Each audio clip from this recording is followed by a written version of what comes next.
What's up, guys? Today we are playing Epic 7 and we have some unfinished business in Dagger Sicar Hunt. Now, I did do my last hunt achievement last month. When I recorded it, it ended up all cockeyed. Leave it to me. Ha! So we're going to try and do this one again.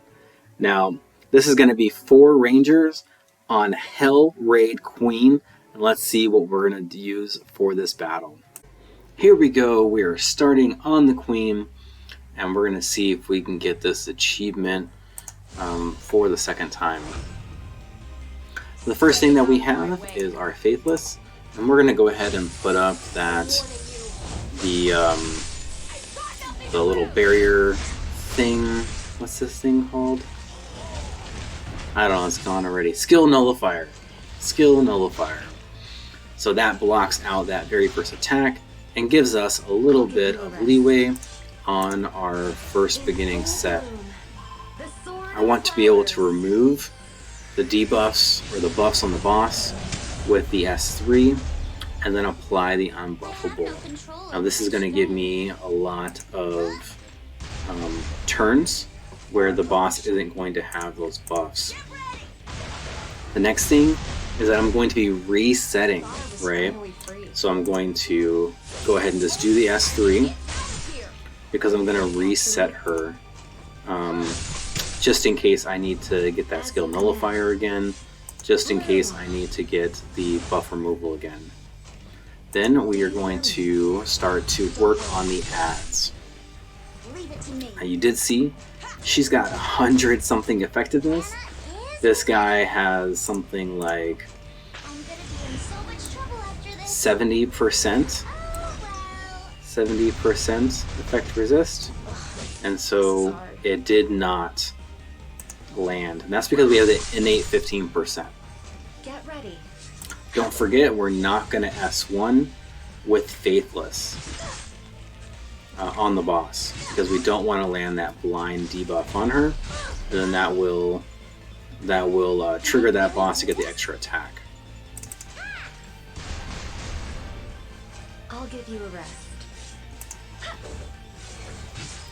As you can see, anytime that you hit the ads, the boss is also taking 50% of that damage.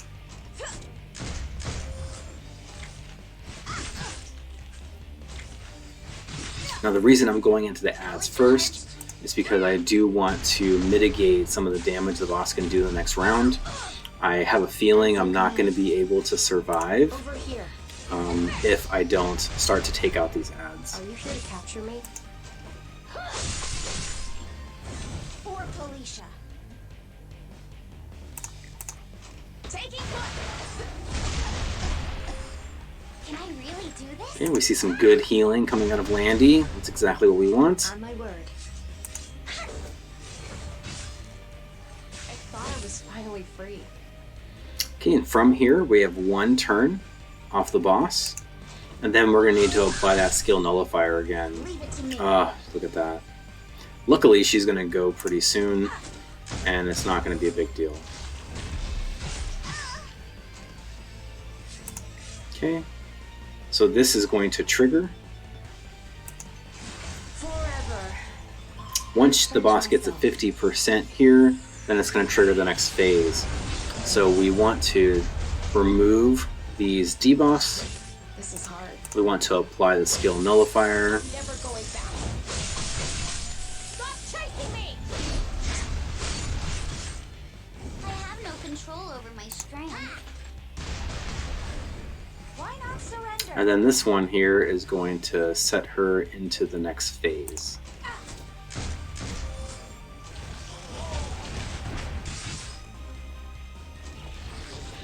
With that skill nullifier, you know, we're not taking any damage there, and that's really good. One thing that can really hurt is if you get into a situation where you have a 3-turn silence. That 3-turn silence is going to be really difficult to deal with in this situation. You can bring the Guardian that removes the debuffs, and that will work out very well for you. Now I'm going to go ahead and do this and see if we can get rid of these buffs. And we do. Finally free. And again, you want to watch out that you're not hitting the boss with that blind debuff, right? I'm at the scene. Requesting approval. And granted. Removing restrictions. Charge! I'll give you a rest. Okay, we're going to reset. Oath of the White Flower. As you command. And then we're going to go ahead and go into the second ad and maybe land that defense break. As you can see, same thing happened again. We did not land that defense break, but that's okay. We alone. Or regret it!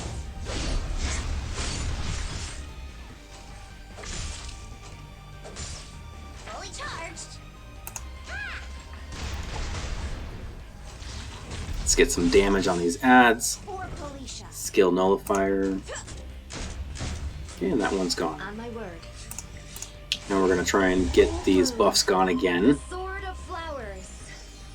And we have two ways to do that. Because we bought Faithless, and because we have Azaria, then we have the perfect way. This is hard. Now, we don't need to use this, so we're just going to S1 the buff, or S1 the ad, so that we don't apply No control over that, my time. that blind, right? Leave it to me. And now we're just going to go on the boss. Landy's doing so much damage. Oh my goodness. Resist it again. Resist again. So I have thousands, millions of effectiveness. Resisted twice. Back to back. That's crazy. Crazy talk. Ready to do this? Bombs away. Oops. Did I forget to ask first? Get ready. Alright. This one, you know, it looks almost done. Let's go ahead and see if we can get 2-turn debuff here. Almost there. Oh, wait. Going into the ad again. Nice dual attack from bomb model. And then this is just going to be over. You're welcome. Oh my god. Oh. Fully charged. That could have been bad. So what happened is the B hit Faithless, and that gave her the blind debuff. And we got lucky. We got lucky that she didn't blind debuff on the boss, because that would have been awful.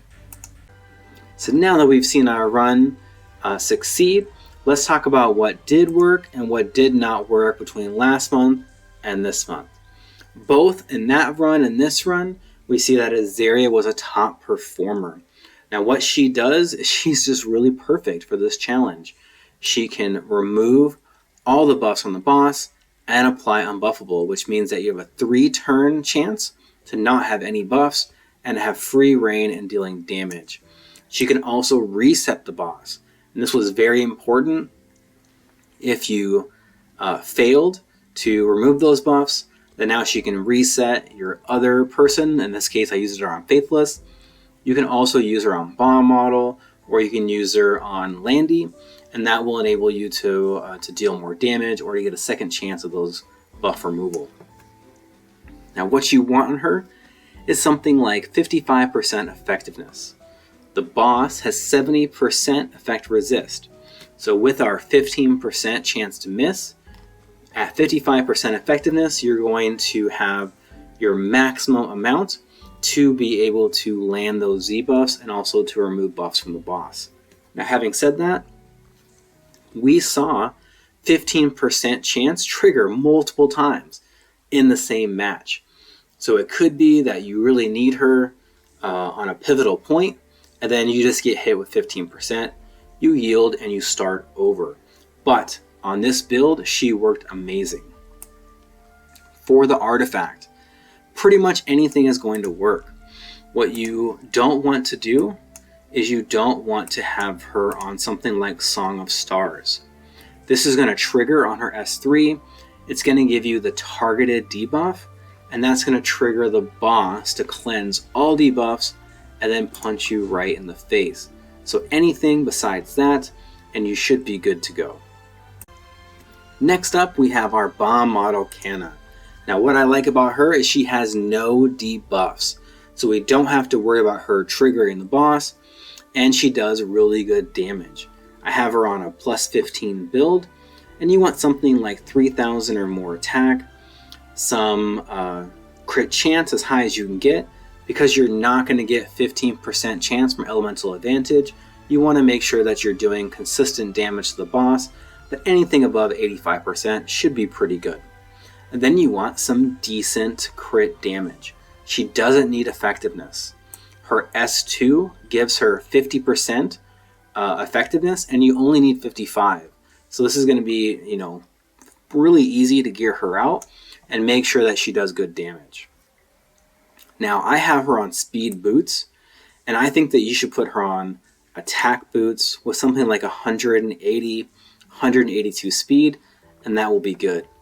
I originally ran her on Bloodstone, and she just wasn't healing enough on the second round, and then all my guys were kind of dying. I moved that Bloodstone onto Landy, and I had much more success. You can also use her to remove a buff from the boss. So this is important on the second phase, because if you get that 3-turn speed or 3-turn silence, it's going to be rough. It's going to be really rough. But bomb model is really good. You can fill this slot with pretty much any kind of ranger that you have that'll do decent damage and doesn't have any kind of debuff. Next up, we have our Landy. I really did like Landy in this. She did so much damage, it was crazy. That's because I have her on rage gear. Now when I did this challenge last month, I had her on a speed crit set, and she did just as well. I was able to beat it on both. Now what's important here is that I tried to put Bloodstone on someone else and it did not work. I had to use Bloodstone last time on Landy. I had to use Bloodstone again this time on Landy. So this is something that's probably going to be a major factor in your run, is Bloodstone on Landy. Now I have her at plus 15, and you want something similar to these stats on pretty much any set. Something like 3,000 attack, around about 175 to 200 or more speed, and then you want decent crit and crit damage. I just made this rage set this last weekend. We had a hunt weekend, and I got a bunch of materials, and I made this rage set. So this is a little bit different than I would normally run her. I usually run her at something like, I would like to run her on 230 or so speed with pretty much the same stats. But I want to try her out in expeditions and see how well she does on a lot of the different kinds of achievements for Dagger Sicar. So you don't need rage, but you do need similar stats to this, and she's going to work amazing. And last up, we have Faithless Lidica. I did not have her built. I only built her for this challenge, and I literally went into this gear maker, clicked speed, clicked effectiveness, and this is what it gave me. So you don't need to have these exact stats. What you need is some effectiveness so that you can remove the buffs from the boss. And then what you also need is to be able to live. So some defense, some health, and then put the rest in damage. I have her at 252 speed. Anything around 220 or higher should work just fine. For the artifact, something that helps you survive is the best thing to run on Faithless. I do have another Bloodstone, but she just doesn't do enough damage to make use of it. So I got this silly little artifact from a side story. I threw it on her and it worked just great. Okay, just great. What you want from her is you want to be able to apply the skill nullifier. If you put some Mulagora in for the -3, then that would be good. You also want 100% chance. You'll need to put 4 levels into her S2. That way you can remove those buffs and be able to utilize her kit fully. Other than that, She did great as long as you don't S1 on the boss. I had a really close call where this could have triggered the boss and it didn't, and we got lucky. But you want to make sure that you don't do this on purpose. I had run her on Rosa before, and what happened was I was just hitting the boss with my basic skill, and then she was triggering it, and then it's a loss, because then you get blasted and it's not good. So now that we've talked about our core team, let's go into some suitable alternatives for critical characters that we brought. Flan is going to be a great character because she provides the ability to remove one buff on her S1, and she also has decrease defense on her S3. Now, if you have her built, she could be a very good suitable alternative to Faithless Lidica or even Bomb Model. And then what's going to happen is you're going to use Landy as your sole damage dealer as long as you can use your artifacts to keep your team alive and to prevent the boss from stacking up greater attack and greater defense. Then you're going to do great. Another one is Bellona. Now, I never built a Bellona because I got her really late, but same thing. She's going to provide a decreased defense here, and she's going to do really good damage. You can definitely bring her and set a bomb model, and she'll do great for you as well. Luna, believe it or not, is also a great alternative. She has no debuffs that you have to worry about on any of her attacks, and she's going to be able to do lots of damage. It's AoE, and so especially on that second run, she's going to be able to help you kill the bees and then get down into killing the boss much more quickly.